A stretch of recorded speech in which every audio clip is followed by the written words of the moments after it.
of photos and videos into the newsroom today because of this. Check this out. It's a water spout right over Lake Erie. This was spotted around 2 this afternoon near Bayview over Sandusky Bay.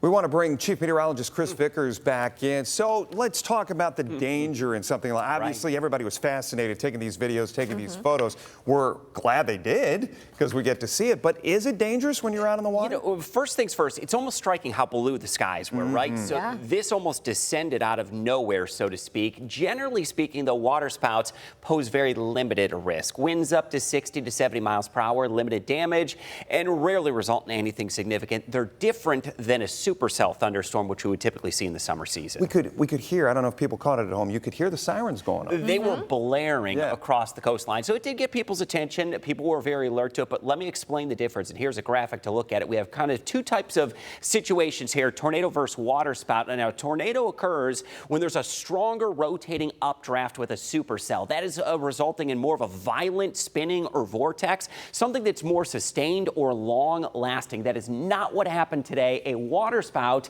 generally is a thermal circulation, which means warm waters can allow for rising air that can interact with lake breezes or something similar to that. They're very short-lived and generally have a very thin rope-like appearance, much like we saw today. One of the most picturesque water spouts that I've seen on Lake Erie. Warm waters over the Lake Erie shores. That becomes more common this time of the year. Anytime you get a little disturbance with colder air aloft, that rising air can twist and turn a little bit, especially toward our lakeshore areas, resulting in some water spouts. Now, you saw some of the videos there that occurred just after 2 o'clock over Sandusky Bay. And look at that speedboat just racing away as that water spout. You can see the spray clearly in contact with the surface of the water.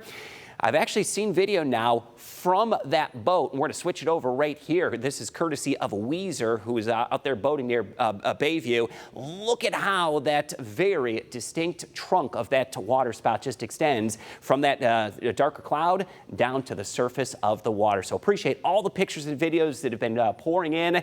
A very cool looking sight across the shores of Lake Erie. Speaking of cool, mostly clear tonight, 64 the overnight low. Enjoy a comfortable dry start to the day as we get into our Wednesday. We are in the lower 70s now. We turn cooler tonight, dropping back into the mid 60s. I have a feeling this is going to feel great as you step out the door in the morning. Highs typical of early July, mid to upper 80s into the afternoon. And we'll have another comfortable start to the day Thursday, back in the 60s before kind of turn that dial up on some of the heat and humidity. So 4th of July forecast 90 degrees, hot and humid with mostly sunny skies. Likely to be dry all the way through fireworks time. Any chance of rain as we go Wednesday, Thursday, or Friday really is going to be less than 20%. So not impossible, but a very unlikely situation. There's the heat into the weekend. Highs is soar back into the 90s. So enjoy a day like Wednesday.